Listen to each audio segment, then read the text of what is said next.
नमस्कार प्रिय भाई बहनों को, Deepak Punia life science YouTube channel पर फिर से स्वागत है।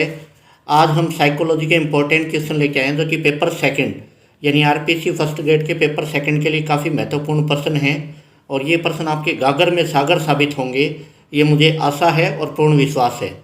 और अभी जैसे अपने डिस्ट्रिक्ट अलॉटमेंट हो गए हैं तो आपको एग्जामिनेशन यानी सेंटर है उसके बारे में भी आप नेट पे एडमिट कार्ड में डिस्ट्रिक्ट अलॉटमेंट वगैरह हो चुका है और एडमिट कार्ड जैसे एग्ज़ाम से 4 या 5 दिन पहले उस पर हो जाएगा वेबसाइट पे। तो अपने देखते हैं मनोविज्ञान के महत्वपूर्ण प्रश्न। बहुवैकल्पिक प्रश्नों की जांच के लिए कौन सा उपकरण उपयुक्त है? तो इसके लिए OMR का क्या होता है? Optical mark recognition. मॉनिटर की स्क्रीन पर उपलब्ध छोटे बिंदु कहलाते हैं, उसको बोलते हैं पिक्सल। क्या बोलते हैं? पिक्सल। कंप्यूटर सहायक अधिगम की मुख्य सीमा है यानी भाषा क्षमता। फोटोकॉपी मशीन के सिद्धांत पर कौन सा प्रिंटर काम करता है? तो फोटोकॉपी मशीन के सिद्धांत पर लेज़र प्रिंटर काम करता है। कौन सा करता है? लेज़र। फोरट्रेन है। फोरट्रेन क्या है? उच्च स्तरीय भाषा। कैसी होती है? उच्च स्तरीय भाषा। प्रणाली के मुख्य तत्व हैं, तो प्रणाली के मुख्य तत्व हैं पर्दा, अदा और परिवेश।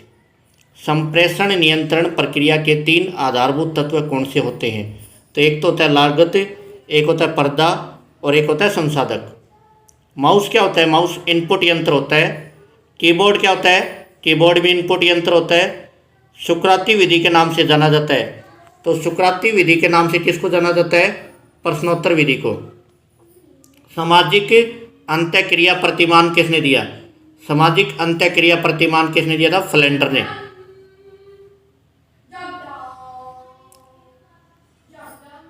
ज्ञानात्मक पक्ष का अंतिम स्तर होता है मूल्यांकन। कौन सा होता है? मूल्यांकन। प्रत्यय निष्पत्ति प्रतिमान का विकास किसने किया? जेरोम ब्रूनर ने। मॉरिसन शिक्षण उपागम में छात्र व शिक्षक दोनों ही क्या रहते हैं? सक्रिय रहते हैं। अब इसमें जैसे शिक्षण उपागम है तो मॉरिसन कैसा होता है? बौद्ध स्तर पे होता है। और जैसे अपना हर्बर्ट है, हर्बर्ट में समृद्धि पे होता है। और जो हंट है उस पे किस पे होता है? चिंतन स्तर। ये तीनों याद रखने लायक है। हंट शिक्षण उपागम में यानी छात्र तो अधिक क्रियाशील होता है और जो शिक्षक होता है उसका स्थान क्या होता है? गौण, यानी उपरोक्त दोनों हो जाएगा। समृद्धि की अवस्था है तो समृद्धि में अधिगम भी होता है, धारणा भी होती है, प्रत्यास्मरण भी होती है, यानी उपरोक्त सभी आ जाएगा। हर्बर्ट शिक्षण उपागम कौन से स्तर पे आधारित होता है? समर्थी स्तर पे।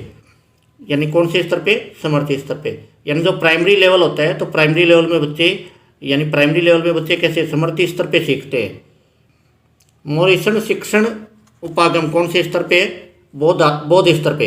ये होता है माध्यमिक लेवल पे। कौन से लेवल पे? माध्यमिक। हंट शिक्षण उपागम कौन से स्तर पर आधारित होता है? चिंतन स्तर, यानी उच्च माध्यमिक लेवल पे हंट शिक्षण उपागम लागू किया जाता है। समर्थी की अवस्थाएं तो अधिगम, धारणा, प्रत्यास्मरण, उपरोक्त सभी आ जाएंगी।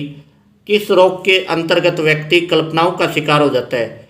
तो कल्पनाग्रह में। किसमें? कल्पनाग्रह में। झूठ बोलने की आदत ये एक रोग है। कौन सा रोग है? मिथोमेनिया। मनोविश्लेषण पद्धति के जन्मदाता कौन थे? फ्राइड। मनोविक्षेप के अंतर्गत कौन सा रोग आता है? तो मनोविक्षेप होता है यानी एक प्रकार का पागलपन होता है, उन्माद विषाद होता है। क्या होता है? उन्माद विषाद।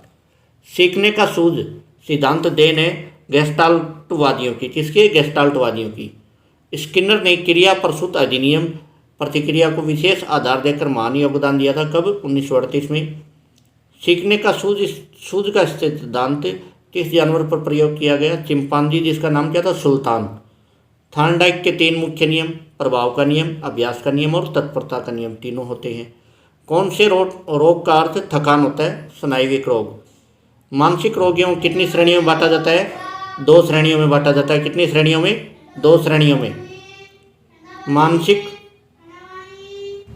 मानसिक तनाव कम करने के उपाय हैं।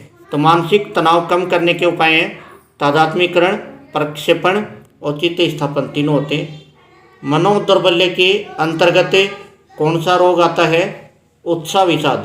मनोदौर्बल्य के अंतर्गत कौन सा रोग आता है? उत्साह विषाद। मनोदौर्बल्य के अंतर्गत कौन सा रोग आता है? उत्साह विषाद। किस रोग में व्यक्ति आत्म प्रशंसा व दिखावे की प्रकृति में हमेशा लीन रहता है? तो व्यक्ति में आत्म प्रशंसा व दिखावा कौन सी में रहता है? मिथोमेनिया में। चुंबकीय टेप क्या है? चुंबकीय टेप है कैश मेमोरी। क्या बोलते हैं? Cache memory. मशीनी भाषा प्रारंभ में किसके द्वारा काम में ली जाती है? वैज्ञानिक व इंजीनियरों के द्वारा। किसके द्वारा? वैज्ञानिक व इंजीनियरों के द्वारा। और सामान्य व्यक्ति के लिए प्रोग्रामिंग किस भाषा में उपयुक्त होती है? उच्च स्तरीय भाषा में। लॉजिक कार्य किए जाते हैं तो लॉजिकल तुलनाकर होते हैं। कैसे होते हैं? तुलना कर के कार्य होते हैं।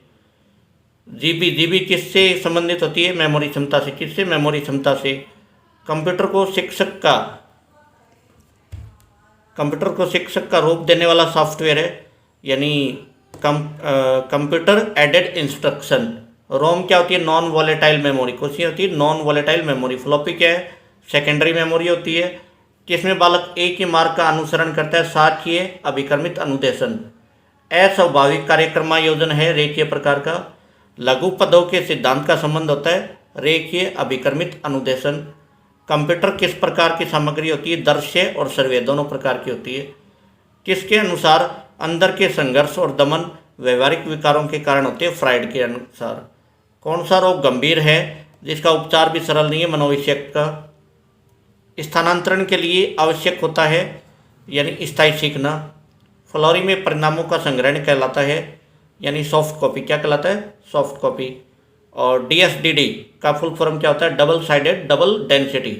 तो ये बेटा 50 इंपॉर्टेंट क्वेश्चन है साइकोलॉजी के, जो RPC first grade second grade दोनों के लिए काफ़ी इंपॉर्टेंट है। और आशा करते हैं कि ये क्वेश्चन आपको काफ़ी पसंद आए होंगे। और अभी तक अपने चैनल पे नए हो तो प्लीज़ चैनल को लाइक शेयर और सब्सक्राइब ज़रूर करें, क्योंकि आपके छोटे से सब्सक्राइब से हमें काफ़ी ज़्यादा मोटिवेशन मिलता है और हम आपके लिए अच्छे से अच्छे वीडियो उपलब्ध करवाते हैं। थैंक यू, धन्यवाद।